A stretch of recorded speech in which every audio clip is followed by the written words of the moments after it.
मेरा सवाल ये था कि हम ये जो अभी जेन ज़ी के बारे में बात करते हैं, चले जेन अल्फ़ा तो अभी बहुत ही छोटे हैं, लेकिन ये जेन ज़ी जो हैं ये हमें पता है कि ये स्मोक कम कर रहे हैं, ये अल्कोहल कम कर रहे हैं, इनको ये बड़े अवेयर हैं कि सेहत के लिए क्या चीज़ अच्छी है क्या चीज़ नहीं अच्छी। लेकिन ऑन दी अदर हैंड ये जो ड्रग्स हैं अब हम देख रहे हैं कि इसमें उस तरह से खातिर ख्वाह कमी नहीं हो रही। अच्छा, हम जेन ज़ी के बारे में अगेन बड़ा पासिंग सा रिमार्क कर देते हैं कि जी बड़े कॉकी हैं, बड़े कॉन्फिडेंट हैं, लगता है इनके लिए सब कुछ सॉर्टेड है और हम उनसे शायद तंग भी हैं। लेकिन अगर वो ये ड्रग्स कर रही हैं तो आपको नहीं लगता कि वो बहुत ज़्यादा घबराए हुए हैं? मतलब आप देखें कि ये जो एआई और सब कुछ, हमें इतना डर लगता है कि शायद हमारे करियर चले जाएंगे, लेकिन वही वाली बात कि हम तो अपनी आधी से ज़्यादा ज़िंदगी गुजार चुके हैं। जिनकी अभी पूरी ज़िंदगी उनके सामने है, उनके सामने जो इतने सारे खतरनाक मतलब ख़तरे हैं और फिर मुल्क के हालात भी ऐसे हैं, स्टेबिलिटी नहीं है, तो अगेन ये सारी चीज़ें तो उनको माइल करेंगी किसी टेम्परेरी रिलीफ की तरफ।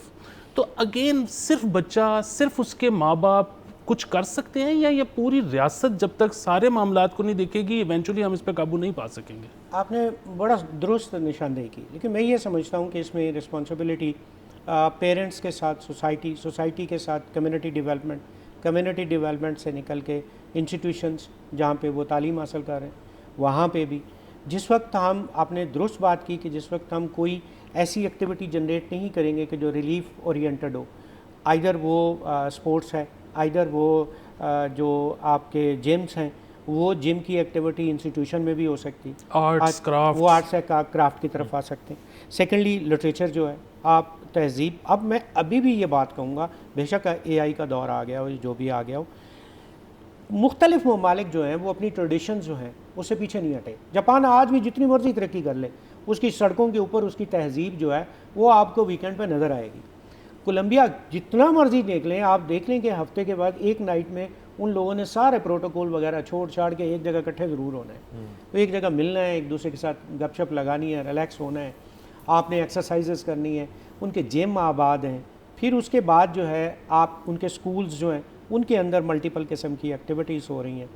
स्पोर्ट्स में जिस वक्त तक, जैसे आज मैं ये बात कहूँगा कि आज ना हर वालिद की ख्वाहिश है कि मेरा बेटा क्रिकेटर बन जाए, इसलिए कि वहाँ आपको एक इनकम का बेहतरीन सोर्स, सोशल मीडिया, वो जो आप फेम चाहते हैं वो भी, तो क्या एक स्पोर्ट्स जो है वो अगर आपको एक अल्टरनेट रिलीफ की शक्ल में नज़र आ रही है, तो क्या बाकी स्पोर्ट्स जो हैं उसकी तरफ नहीं ध्यान दिया जा सकता? एक शख्स नेज़ाबाज हमारे सामने आता है और हम उसको कितना हाईलाइट करते हैं।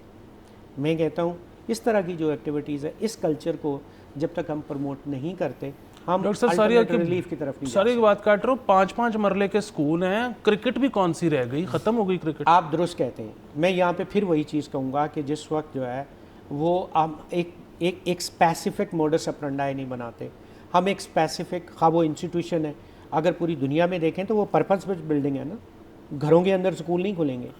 वो छोटे से छोटे जो तरक्की याफ्ता ममालिक भी हैं वहाँ पर भी वेल पर्पस के साथ ओरिएंटेड चीज़ जो है वो जनरेट की जाती है और बनाई भी जाती।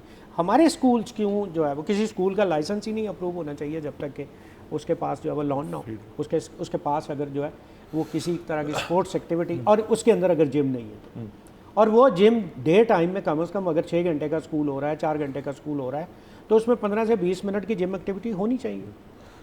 डॉक्टर साहब, अब हमने काफ़ी डिस्कशन कर ली कि ड्रग यूज़ और अब्यूज़ इस मुल्क में एक सच्चाई है, मतलब है, जैसे आपने नंबर्स भी कोट कर दी। हाँ जी। अब चलें, निशानदेही होगी, फ़र्ज़ करें ऐसे लोगों की जो एडिक्टेड है। आपने जैसे पेरेंट्स का भी जिक्र किया कि पेरेंट्स को पता होता है, असातिज़ा को पता होता है। अब फ़र्ज़ करें इस पे, ये एक तो सवाल का पहला हिस्सा ये है कि लोग क्यों नहीं अपने बच्चे की ट्रीटमेंट करवाना चाहते इस मुल्क के अंदर। नंबर 1, वो टैबू है, मोहल्ले में क्या बातें होंगी, फैमिली में क्या बातें होंगी, या ये मसला, ये रुकावट है। या दूसरा, अगर एक शख्स कह लेता है जी कि ठान लेता है कि मैंने करवानी है ट्रीटमेंट अपने बच्चे की और बेस्ट फैसिलिटी में करवानी है, पैसा कोई इशू नहीं है, क्या यहाँ पे फैसिलिटीज़ मौजूद हैं? क्या उन फैसिलिटीज़ के अंदर अच्छा काम हो रहा है? क्या वहाँ पे अच्छा स्टाफ है? क्या वहाँ पे हाइजीन है? या और वहाँ पे आपको एक रियलिस्टिक है आपके अंदर, जहन के अंदर, कि यार मेरा बच्चा रिहेबिलिटेट हो के आ जाएगा? 2.5 करोड़ की आबादी है लाहौर की जी जी। और इस आबादी में सरकारी सतह पर जो है वो शायद मॉडल टाउन के अंदर एक रिहेबिलिटेशन सेंटर है। तो क्या वो इस ज़रूरत को पूरा कर रहा है? नहीं। नहीं, तो फिर अल्टीमेटली हमने हमारी अल्टरनेट चॉइस क्या होगी? प्राइवेट। मैं नाम नहीं लेना चाहूँगा, मल्टीपल नाम मुझे पता है, है मौजूद है, हमें भी पता है मौजूद है। तो अब 3 महीने का कोर्स है, वो जो आपने कहा ना कि पैसा मेरी प्रॉब्लम नहीं है, वो 1% लोग हैं, 99% अफोर्ड नहीं करते। उनके लिए क्या होगा कि वो मोहल्ले के डॉक्टर से बात करें, बच्चे को घर के अंदर कैद कर दें और उसके बाद उसके लिए रिहैब मेडिकेशन स्टार्ट कर दें, क्योंकि विड्रॉल के लिए अल्टरनेट सबसे बड़ी बात तो ये चीज़ है कि पेन होगी, उस पेन मैनेजमेंट आपने करनी है, और पेन मैनेजमेंट के साथ डाइटरी नीड है, उसकी डाइटरी नीड के बाद उसकी सीबीटी है, जिसको आप कॉग्निटिव बिहेवियरल सॉरी बात काट रहा हूँ, आपने कहा पेन मैनेजमेंट, मैं ये जानना चाहता हूँ कि जब आपको किसी भी ड्रग का विड्रॉल होता है आपको फिजिकल पेन होती है? जी बिल्कुल, आपकी पूरी बॉडी में फटीक्स होती हैं, वो जो फटीक्स हैं वो आपके बेसिकली तो मसल क्रैम्प्स है, उनके अंदर जो पेन है वही उसको जो है वो तोड़ती है, जिसकी वजह से वो या तो अल्टरनेट पे जाता है या सुसाइडल अटैम्प्ट की तरफ चला है। पेन बर्दाश्त ही नहीं हो रही तो मैं अपनी ज़िंदगी का ही खात्मा कर लूँ, या फिर उसके अल्टरनेट में क्या करेगा, कहीं से जो बड़ी मेडिसिन में फिर रिस्ट्रिक्ट होऊंगा कि मैं उन मेडिसिन का नाम ना लूँ, कि वो जाते हैं किसी न किसी जगह से जो है बिलखसूस जो ऑपरेशन थिएटर्स के अंदर यूज़ होने वाली मेडिसिन हैं वो इस्तेमाल करते हैं। अच्छा डॉक्टर साहब, बात एक और भी चीज़ जो है कि यहाँ पर जब कोई ओडी करता है, ओवरडोज करता है, तो वो कोई ऐसे नहीं होता कि स्प्लिट सेकंड के अंदर वो शख्स अपनी जान खो बैठता है, उसके पास बड़ा टाइम होता है जिसमें अगर वो टाइमली हॉस्पिटल पहुंच जाए तो बहुत इम्कान है कि उसको बचाया जा सकता है। यहाँ पर बहुत लेट पहुंचते हैं क्योंकि खौफ होता है कि जी FIR हो जाएगी। अब अगर हम इन कवानीन को थोड़ा सा आसान कर दें और एक बच्चा जो उस कंडीशन में है वो हस्पताल चला जाए, शायद उसकी जान बच जाए, और मतलब जाहिर है मतलब जान से कीमती तो कुछ नहीं है। अच्छा, जिस वक्त आप स्कूल्स में पढ़ते थे, मेरा ये एक छोटा सा सवाल है, स्कूल में कितनी दफ़ा आपका मेडिकल चेकअप हुआ? 0, पहली दफ़ा दाखिले के बारी शायद कभी नहीं हुआ। कभी नहीं हुआ ना, तो कैसे पता चलेगा कि ये बच्चा इनटेक है, इसके जो ब्लड है उसके अंदर ड्रग की जो है वो इतनी जो है ना वो यूज़ है, इस कदर जो है वो इस्तेमाल हो रहा है, इसके वाइट ब्लड सेल जो है अल्टीमेटली नशा करेंगे तो वो सबसे पहले तो वाइट ब्लड सेल जो है ना वो डैमेज होंगे। तो कितने टेस्ट हमने करवाएं?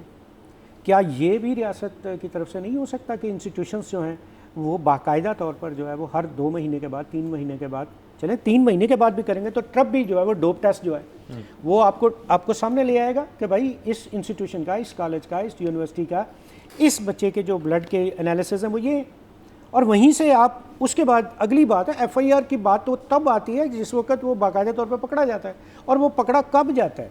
जिस वक्त वाक़तन जो है वो अपनी उस पीक पे पहुंच चुका होता है कि जहां उसको ट्रीटमेंट की ज़रूरत होती है, अकेली रिहैबिलिटेशन उसको कुछ नहीं कर सकती। उसकी विड्रॉल के लिए आपको एक बाकायदा मेडिसिन मैनेजमेंट, अल्टरनेट मेडिसिन पे उसको लेके जाना पड़ेगा। सब्सक्राइब करें और बेल दबाएं ताकि कोई खबर रह न जाए।